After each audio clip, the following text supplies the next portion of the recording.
Before we get into the video, I'd really appreciate if you like, subscribed, and that's it. I'm going to be fixing UFC's pound for pound. Maybe not fixing to some of you guys, but I'm going to be doing my own opinion on it, my own spin on it. And we're going to have to go over some scoring criteria because last video, a lot of people got retarded and just didn't have any common sense and were like, oh, you're wrong, but they didn't tell me why I was wrong. I don't know. A lot of people are retarded, apparently. So we're just going to go over some scoring criteria. Obviously, first to fourth. First is what I value the most, fourth is what I don't. First, wins over current or recent pound for pound. If a guy was like maybe 2 to 3 years ago pound for pound, or if they are now, even more impressive. It just really depends. I just think that's the main thing you should go off of because it's the top 15 in the world. Second, active good wins. You're actively fighting elite or good competition. Keep in mind, this is a recent pound for pound. Pound for pound means, to me, pound for pound has a lot of different definitions, but to me, pound for pound means how you stack up against the current roster of the UFC. Like, if you're fighting, take for example, John Jones. He fought Shogun Rua. Shogun Rua was on the pound for pound 10 years ago. That win's not going to really mean much. I want to see current UFC fights. And I know, it's kind of unfair, but I do have legacy here. As you can see, number 4, I do have legacy. Third, wins that age well. You fought this guy maybe 2 years ago. He's on, like, a winning streak. Or you fought this guy, and he won his next fight, and the next fight after that. Basically, you beat opponents, and they've aged well, right? Like, it wasn't this guy's getting fraud checked now. He's going downhill completely. If you beat someone, and they beat other people, I think that solidifies the win and it makes it even better. And fourth, legacy, for the exact reason I explained. This is going to be a current, how you stack up against the current roster, right? So legacy, while it is important, I want to go off really recent legacy and not, I was champion 10 years ago and then I came back and beat some guy. It's like, obviously I'm going to value it, but not as much. But starting at 15, previously ranked 15, my new ranking for him is 15. For Charles Oliveira, the reason is he's 13-2 in the last 15, only losing to Arman Tsarukyan and Islam Makhachev. And Arman Tsarukyan, obviously he's number 1 contender. He has wins over Gaethje, Chandler. You can arguably say Chandler's win didn't age well. However, Chandler's only lost to Gaethje, Poirier, and Oliveira, at least in the UFC. So, you know what I'm kind of saying. Like, even if it doesn't count, he beat Chandler again, and Poirier and Gaethje also beat Chandler. So anything, it really just makes the Poirier and Gaethje one a lot more impressive. And he was a previous champ with 2 title defenses, obviously against like Poirier and Gaethje. I will say there's one thing that kind of makes it a little weird is that he's 3-2 in his last 5. However, like I said, it's only to the pound for pound number 1 currently, and number 1 contender at lightweight, and it was a split decision. So very close. 2 title defenses, obviously. I was trying to replace him, or I wasn't trying to replace him. I was trying to see if anyone could take his spot, because he's like the gatekeeper of the pound for pound, and I didn't really see anyone that really fit better. Like, I went through like every weight class. I didn't see anyone who I was like, okay, this guy could go over Oliveira. Besides Aljamain Sterling. Aljamain Sterling was not on the pound for pound list. Sean Strickland was number 14. Sean Strickland is now no longer on the pound for pound list, and I added Aljamain Sterling. I feel like it was really disrespectful. For the reasons, 10-2 in last 12 fights, only losing a former champion, as in Sean O'Malley, and former title contender, prime Marlon Moraes. And even then, that was kind of, that one was kind of weird. But that was a long time ago. Obviously, the O'Malley one was just 2 fights ago, or 1 fight ago. And he's the GOAT at bantamweight, arguably. Recently GOAT at bantamweight. I know people hate him for his Peter Yan, DQ. But you gotta admit, he's made a legacy for himself at bantamweight. He went up, as the third reason. All good title defenses, along with moving up and beating Calvin Kattar, which in my opinion is like, pound for pound. Dana White said this also, so if you want to not go off my opinion, Dana White said this in really regards to Conor McGregor. If you go up and you beat someone, that's all pound for pound's about. How you do if weight classes were equal and they didn't matter and it was only skill. Aljamain went up, be a top contender in Calvin Kattar. Maybe not top contender, but you understand what I'm saying. He's a contender around number 10. And now Aljamain fighting Evloev. If he beats Evloev, he might go higher. But I think 14 is perfectly fine for him. And I just feel like it's a little disrespectful to not put him on the pound for pound list. I mean, he just had... Oh, by the way, he had 3 title defenses. My bad on putting that 4. But he just had 3 title defenses a little bit ago, got knocked out, moved up. He's perfectly fine now. His legacy's been great. Like I said, he's 10-2. I don't see why Sean Strickland would be above him, based off the fact that he beat only Israel Adesanya and Abus Magomedov. It didn't really make much sense to me. I thought it was very disrespectful. So I put Aljamain Sterling here. I feel like if anyone was gonna be in here, it'd be Aljamain, because like I said, pound for pound, it's all about moving up and having success, or even moving down in that similar scenario. Number 13, Sean O'Malley, the guy that knocked out Aljamain. One of my saddest days, because I was hyping up all my friends. I was telling them, Sean O'Malley, he's a superstar, but he's going to get fraud checked. Aljamain's going to just take him down, submit him. Just wait. I promise you $20, and I lost $20 that day. And I looked like a retard.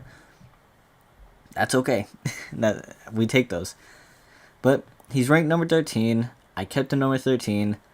Knocked out the GOAT at bantamweight, arguable GOAT, not exactly the GOAT, if you consider Dominic Cruz. I know some people do.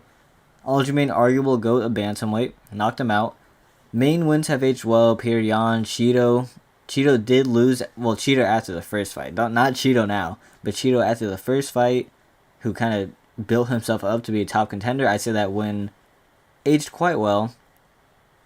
And defended his belt and lost to the current pound for pound number 7, which is Marab. I mean, he was a former champion. Like, it's kind of self-explanatory. When a guy has a title defense and they lose, when you're a champion, you're automatically on the pound for pound list. When you lose it, you're still there. Especially if you have a title defense, he's still here. And there's not really much. Like, he's one of the best strikers at bantamweight we've ever seen. Probably one of the best strikers we've seen in general. I don't really like Sean O'Malley. He's a cuck. I don't fuck with Sean O'Malley. You gotta give credit where credit's due, especially with me. Moving on to Max Holloway, number 12. By the way, I'm looking at my phone because I was very under-researched when I tried shooting this video the first time. And I have like 14 tabs open, just trying to fact-check myself. 4 title defenses against all-time legends. 2 against Aldo. Well, Frankie Edgar. Brian Ortega is not an all-time legend, but, Aldo, Frankie Edgar, pretty good. Only lost to pound for pound number 2 and 4. Topuria and Volk. I believe Volk was number 2 because Kamaru Usman was number 1, but I could be wrong about that. Maybe when Kamaru lost, Volk was number 1, which makes it even better in all honesty. And he went up and dominated Gaethje. Again, this is what pound for pound's about. If weight didn't really have anything to do with it, how would skill affect? He went up there, beat Gaethje. Gaethje's still top 5. I'm sure Gaethje will make a comeback too. So this could also age very well. I think the only thing he's missing is if he got that featherweight title again. Kind of sucks. I think he beat Volk in the second one, but it's whatever. Obviously he didn't because we're going off paper and facts. But I'd say number 12, he's beating everybody. Right, he's beating everybody. He's cleared out featherweight besides Topuria and Volk. And Topuria is now champion. He went up. He won at lightweight. Like, this was a guy who was just beating every single rising contender while Volk was champion. And, it's one of those scenarios where it's like, we want to see this guy fight Volk a 4th time, but it's like, it just wouldn't happen, Because he kind of blew his 3 chances. Well, the first one was close. Obviously, Volk won. Second one, I thought Max won, but Volk won on paper. And third, there's no debate. Volk just completely dominated him. However, he's beat everybody for the era. For a good amount of time, even recent legacy, he was the guy. He was the champion. He looked to be making a huge run. And even when we lost the belt, he beat every single rising contender, just couldn't get the belt back, which kind of sucks, but number 12. Volk, obviously the guy that beat arguable featherweight GOAT. Some people do argue that Volk is the featherweight GOAT. I'm more on a Jose Aldo thing, but there's 2 differences, right? Volk, I believe his opponents were harder than Aldo's. However, Aldo had the longevity, and he looked fucking amazing from time to time. He dominated people, so did Volk, but it's like, it's really a pick whoever you want. People will call you casual if you pick Volk or recency biased. It's really arguable, but, I don't really care. Only lost pound for pound number 1 to Islam Makhachev, moving up a weight class, and Topuria, who just knocked out Max Holloway. Went up to lightweight and arguably beat pound for pound number 1. Obviously, in the first fight with Islam Makhachev, split decision. I went Volk, but they went Makhachev. And like I said, pound for pound, I don't know how many times I'm going to keep repeating myself, but it's, if weight classes don't matter, who's going to win? Volk had a great performance, and on top of that, he went down and beat Yair Rodriguez. So, it's like, obviously, we don't want to think about the Islam Makhachev versus Volk 2, where he got head kick knocked out. But those are under different circumstances, along with Ilia Topuria under different circumstances, where he came back retardedly in like 4 months, and I don't know what he thought he was going to do to Topuria. Like, his chin was just absolutely gone. But I don't see him losing to, like, anyone besides Topuria at featherweight now, so we'll see what happens, But I feel like this is a very clear, even though he's on a 2-fight losing streak, it's two, like I said, it's 2 pound for pound, number 1 and 4, who have already proven themselves. Like, it's not bad losses at all. And let's face it, this guy was pound for pound number 1, I'm very sure, at a time. At recent time, actually. So it's like, I don't want to, you can't really put him too low. You can't really put him too low. He's done his justice. He's done his legacy. He's done everything he needed to do to be in a pound for pound. And I think he still belongs there. Leon Edwards, current ranking number 10 for me. Previous ranking number 9. Beat the arguable GOAT at welterweight, pound for pound number 1, Kamaru Usman. He beat him twice.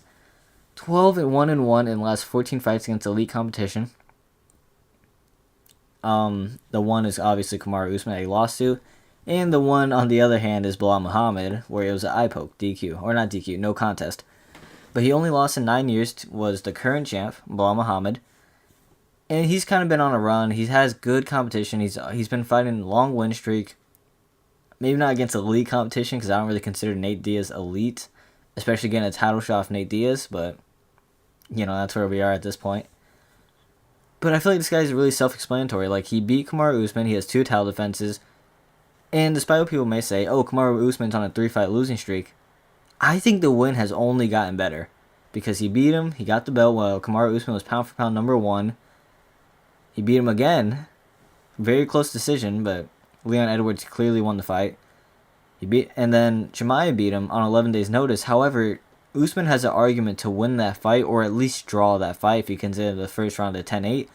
The first round is a very weak 10-8, because there was no damage. Or there was damage, but not a lot.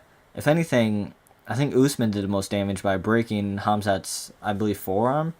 But I think that win has aged extremely well. Usman, the reason I want to see him fight is because we don't know how good he is right now, currently. But that performance against Khamzat was not a bad performance on 11 days' notice up a weight class. Like, that, in my opinion, that's a great performance. Especially considering what Khamzat did to Whitaker. Like, it's aged extremely well, in my opinion. But, it's pretty obvious why he's here. He was pound for pound number 4, I believe, before he lost his belt to Bilal Muhammad. And that's his only loss in 9 years to a current champion. It's very self-explanatory. The new ranking for Merab is number 9 for me. I'm a Merab dick sucker. I like Merab personality-wise. I was rooting for him to beat Sean O'Malley. But I don't think he should be number 7, so I'm moving it down 2 spots to number 9. He's on an 11-fight win streak against good comp. I'm going to have to fact-check that completely. But, I mean, obviously you can see dominant wins over O'Malley, Yan, Cejudo, Marlon Moraes. I'm just blanking on that one. I believe Marlon Moraes. Jose Aldo, John Dodson. If you're not new to UFC and you're older, John Dodson's a good motherfucker, right? You know that this man's crazy. So that's a great underrated win. Casey Kenny's pretty good underrated win. Bracatona's alright. Like, Cody Stateman, he's not doing great so far in his career, but back then he was doing good. He's been fighting elite competition for a bit now. Very underrated guys. And the main reason that I don't think he should be above 9 yet is because he hasn't defended the belt. Let's say he beats Umar. I'll probably put him at top 5. Let's say he beats Peter Yan again. It's like, I just want to see him defend the belt, and I don't think he should be above these people who have defended the belt so far. You'll see why these people are above him. I'll give pretty good reason, in my opinion. And like I said, as a Merab dicksucker, I want to see him fight Umar. Like, I know he's ducking. Like, I can say that he's ducking as a fan. I want to see him fight Umar, and he'll definitely be higher. Number 8, Tom Aspinall. Beaten 5 top 10 heavyweights. I gotta fact check the fuck out of that. Like I said, when I was shooting this video, I was like, holy shit, I don't remember who this is. Curtis Blades, Sergey Pavlovich, Tybura, Spivak, and Volkov. He's beaten 5 top 10 heavyweights already with only 1 title defense. He's an interim champion. All-time shortest average fight time, just knockouts. Only 2 minutes and 2 seconds. Yeah, 2 minutes and 2 seconds. All-time shortest average fight time. And you can see Spivak, Volkov, and Tybura, all those wins to age very well, in my opinion. We could still see the Pavlovich win age well. However, he's lost. He's technically on a 2-fight losing streak now. But it's to Volkov, so it kind of makes Volkov's win even better. Volkov's about to fight for a fucking title, right? If he beats Gane, he's about to fight for a title. That's about as good as your win can age without you losing, right? As a champion, at least. He beats John Jones. He's top 3. Is that fair to say? I think if he beats John Jones, he's top 3 for sure. I don't know if he will. I'm a Tom Aspinall dick sucker and John Jones hater. I don't know if he will beat John, but I hope so. Like I said, another time, it's just very self-explanatory. I think UFC got this one very spot on. Or I guess not UFC, because it's the fans. And then Dana White wants to switch to an AI some reason. But this is the most underrated guy in my opinion. Previously ranked 11. My new ranking for him is 7. This guy is beating 5 top 10 contenders. He's beating Alex Perez, Royval, Moreno, Manel Kopp. I'm blanking like hell again. I'm blinking like hell, but it doesn't even matter, right? I fucking hate this, but it's just so much shit to remember. And Steve Erceg. I keep forgetting Steve Erceg because the title shot was a little weird. But, you know, he's already beaten 5, same as Tom Aspinall, beating 5 top 10 contenders. He's beaten Moreno 3 times, which is even prime Moreno, where he just got out of the Figgy trilogy, or not trilogy, quadruple. I don't know what the fuck it's called. But even prime Moreno, which is aged very well considering what Moreno just did to to Amir Albazi.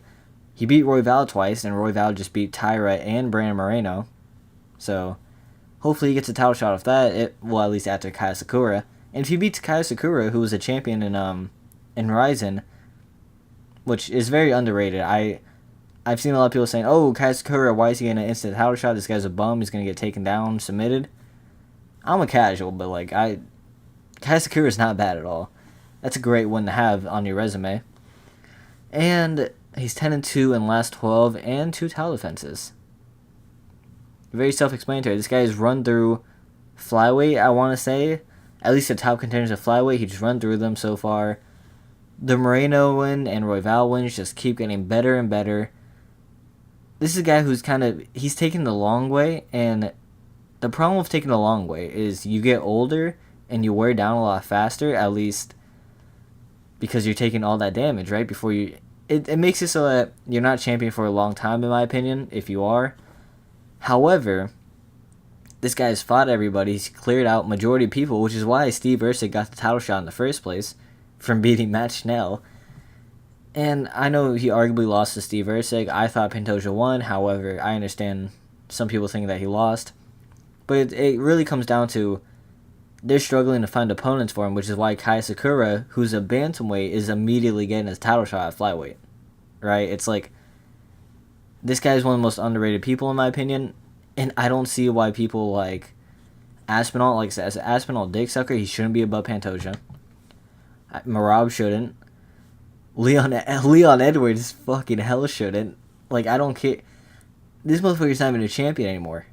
Right? It's like, it's just insane. And Volk. While Volk, maybe, I just don't really think Volk should be above Pantoja, who's currently defending his belt right now. But moving on. Number 5, or previous ranking number 5. My ranking, he's going to be 6. He's on a 10-fight win streak against pretty good comp. A decent amount of his wins actually aged very well, which is something I wasn't surprised about, but it was like, I will say, I thought they aged a little better.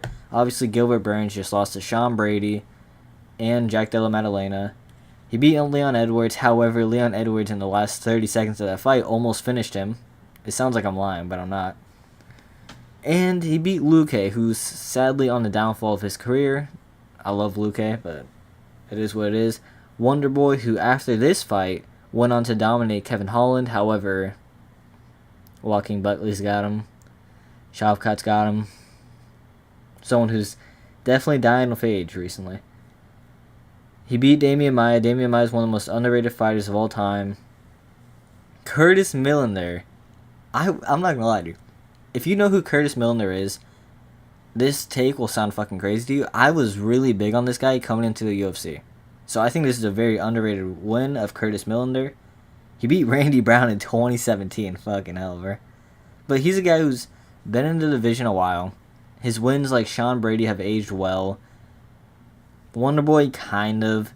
Leon Edwards, I'm sure that will age well, especially since Leon was pound for pound. Obviously, number 2 reason, beat pound for pound number 4 for the belt.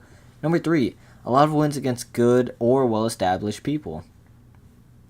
Damian Maia, Wonderboy, established. Gilbert Burns, established. Leon Edwards, established. It's like Sean Brady, not really well-established, but now he's starting to get to that level. Damian Maia, like I said, one of the most underrated ever. Curtis Millender, underrated win. Randy Brown, he's really coming up in welterweight. I love Randy Brown. I really love Randy Brown. But I think the main thing I want to see from him is, okay, beat Shavkat, beat Usman, maybe. I want to see your wins age well. If Leon Edwards comes back and he beats someone top, he'll probably fight like Jack Della Maddalena or some shit in England. If Leon Edwards comes back, I'm going to consider for sure putting Bilal higher. Because I'm big on Leon Edwards. I know how good he really is, and he dominated him. Until the last 30 seconds, but it's whatever. But, this is the one guy I want to put above him. These guys just swapped rankings, right? Dricus and Bilal just swapped rankings, and the main reason is, I believe that Dricus has defeated the best Izzy we've ever seen. I chose Dricus because I love Dricus, but that Israel Adesanya might have genuinely been one of the best I've ever seen. His takedown defense was on point. His boxing looked crisp as fuck. I know people were saying, oh, the best Adesanya we've ever seen is the Pereira 2 fight. No, no, Pereira was piecing him up, and it was just a really good catch from Izzy to really bait Pereira in by acting hurt. I'm pretty sure he was hurt because those leg kicks were really getting to him.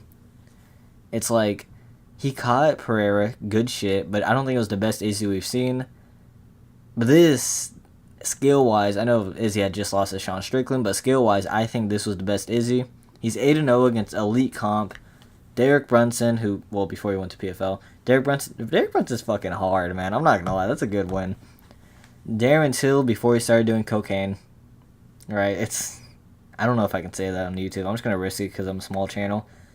Robert Whittaker, who came back, beat Ikram Aliskerov, Paulo Costa. Obviously, he lost to Chimaev, but to whatever. He beat Sean Strickland. Sean Strickland was pound for pound, still is pound for pound, technically speaking. And he beat, like I said, the best Israel we've ever seen. Trevin Giles isn't that bad, but I'm not going to say, oh, Trevin Giles is fucking amazing, right? I'm not going to glaze that much. But ever since he was in the UFC, he's really faced good people, and he's undefeated in the UFC. So wins over Strickland, aged well. Strickland came back, destroyed Paulo Costa. Whittaker, 2-fight win streak, destroyed Ikram, and beat Paulo Costa, but didn't destroy him. And I'm sure the Adesanya win will age very well. I think Adesanya will beat Imavov, if that's what they try to do. I think we need to start giving this guy justice. Yeah, it looks like he sucks at fighting. Yeah, it looks like he's retarded. Yeah, I mean, he's gay sometimes, but he needs some credit. Him and Pantoja, they get hate. I don't really understand why. These guys will fight anybody. I love those guys. The guys will fight anybody. But number 4, Ilia Topuria, new ranking number 4, previous number 4, no changes. I thought this one was perfect. He's 8 in the UFC. Fucking hell, I said that so wrong. He's 8-0 in the UFC against elite comp, which I'm pulling up right now currently. Knocked out pound for pound number 1, Alexander Volkanovski, under certain circumstances. And he knocked out Max Holloway after people were thinking Max Holloway would definitely outbox him. It was kind of 50-50 actually, but people were thinking Max Holloway, the Max Holloway fans were like, okay, he's going to destroy Ilya. Didn't end up happening. But it's like, I kind of like this guy, man. I love this guy. I know people hate him, but I feel like he's misunderstood. This guy, he's been fighting elite competition, right? Bryce Mitchell, Jai Herbert, not elite, however, not bad either, very underrated. Ryan Hall, jiu-jitsu guy, everybody hates him. Yusuf Salal is making a huge name for himself now. Yusuf Salal is coming off really good performances.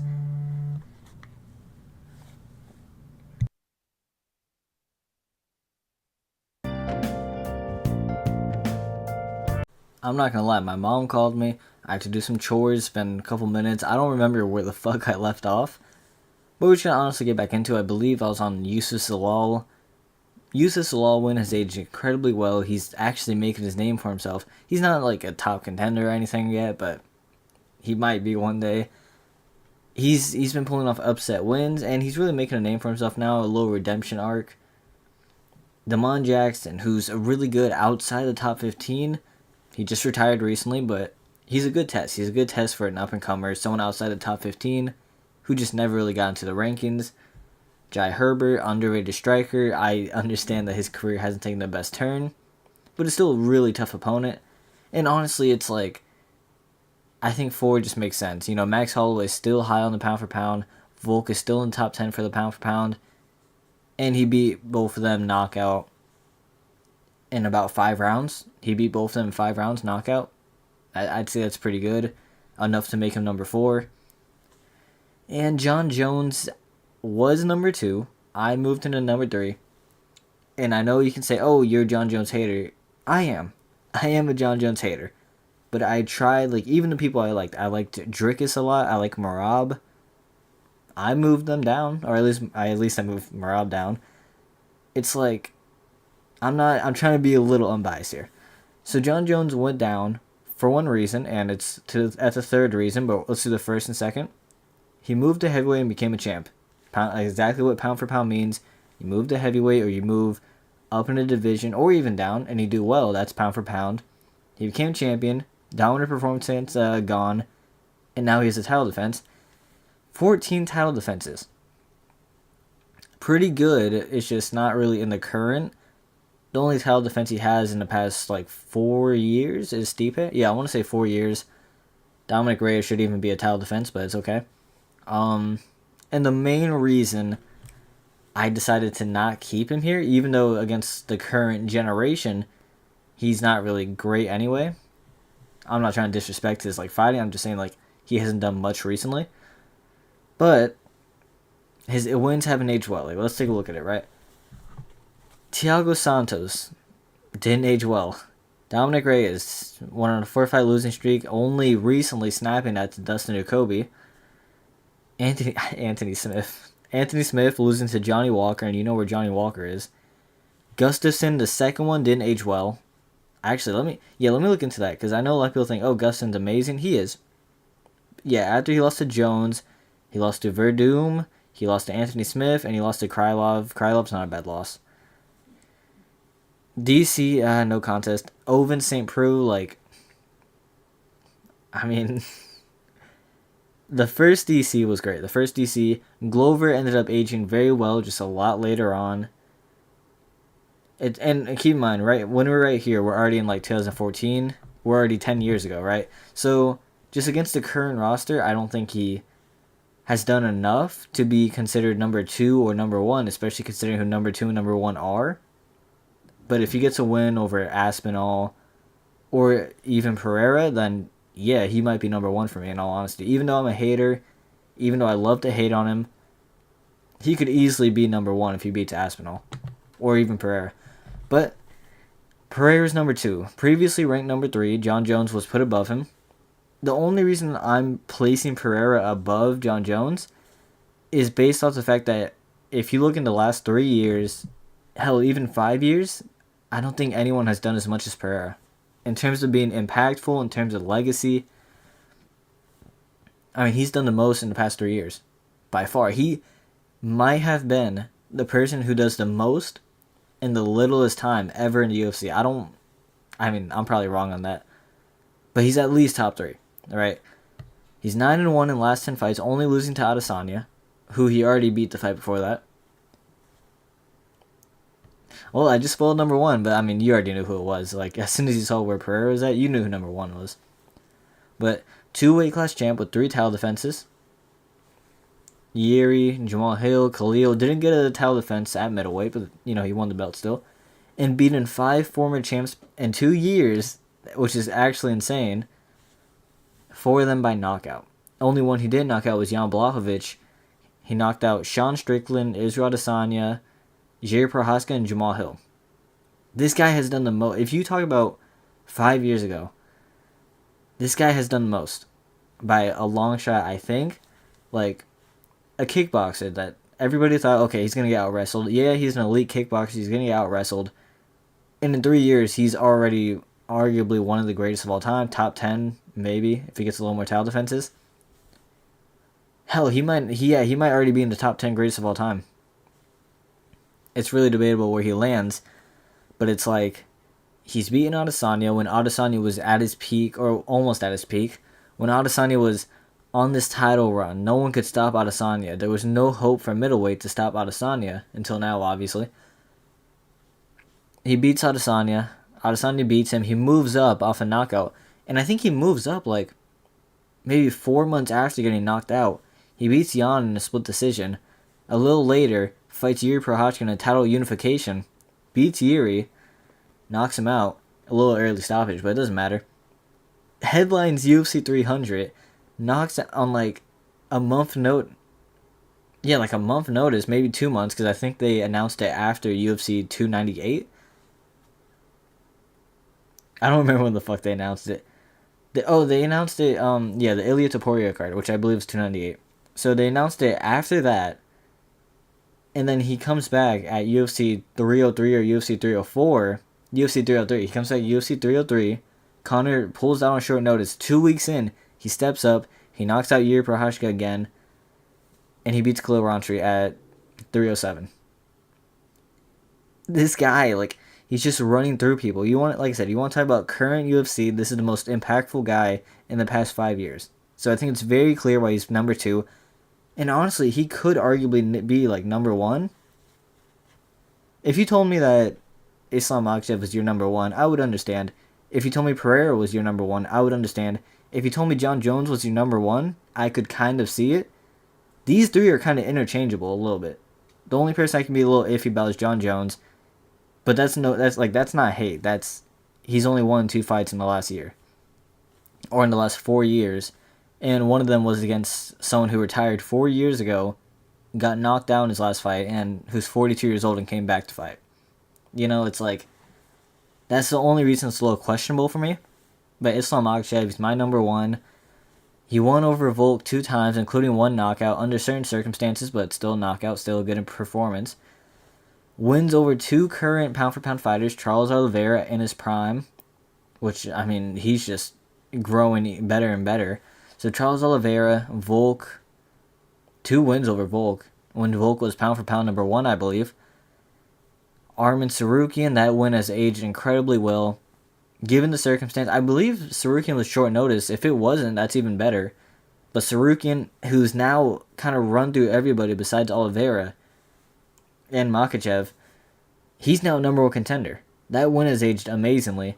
Oliveira came back, beat Beneil Dariush, lost to Arman in a very close split decision, so he got the best of both worlds. Very close split decision. And then he comes back and destroys Michael Chandler. So, aged incredibly well. Volk, after the first fight, came down, destroyed Yair Rodriguez, went back up, he got knocked out, but that win also aged well. And Dan Hooker's top 5. Like, granted, I do believe Dan Hooker robbed Jalen Turner and Gamrot, but it doesn't really matter. Like, he won the fight. He's now top 5. 3 of these guys are top 5. And 2 of them weren't when Islam beat them. So these guys have climbed back or climbed up for Arman. And it's like, these wins have just aged incredibly well. Oliveira is still like one of the top guys at the division, who arguably could get a title shot right after Arman Tsarukyan does. If Islam beats Arman Tsarukyan, goes up, gets welterweight, I don't see anybody taking his pound-for-pound number 1 for a long time unless he loses. Or even if he does lose, he'll probably still be like 8 or 7. It's just, I think, like I said, it's interchangeable. It's really interchangeable. I could very much understand if you think, okay, Poatan should be number 1. I'd be like, well, that's not far-fetched at all. Okay, well, Islam's number one in my opinion. It's like, that's not far-fetched. Both of these guys are interchangeable. I'm not saying one is worse than the other. I'm just leaning Islam based off the times he did it and the fact that he beat Volk twice while Volk was in his prime. Like I said, the second one's a little arguable. Very arguable, but it's like, I mean, he's dominant. Hell, I didn't even include Poirier, who he just beat, with staph infection.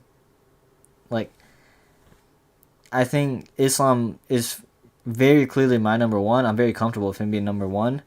But, like, it's just really interchangeable. But if you do agree with me, even if you don't, let me know why you don't agree with me, because that was kind of a problem last video where people were saying, oh, I don't agree with you.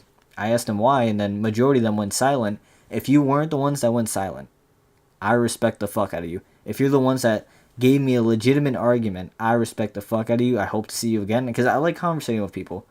You know, I like debating people about MMA. So, yeah, if you don't agree with me, let me know. I already told y'all to like, subscribe at the beginning of the video.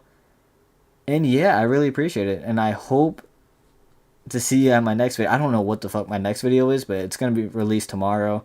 I got to start working again. Fuck it, man. Like, we're just going to end it. Like, I appreciate all the support.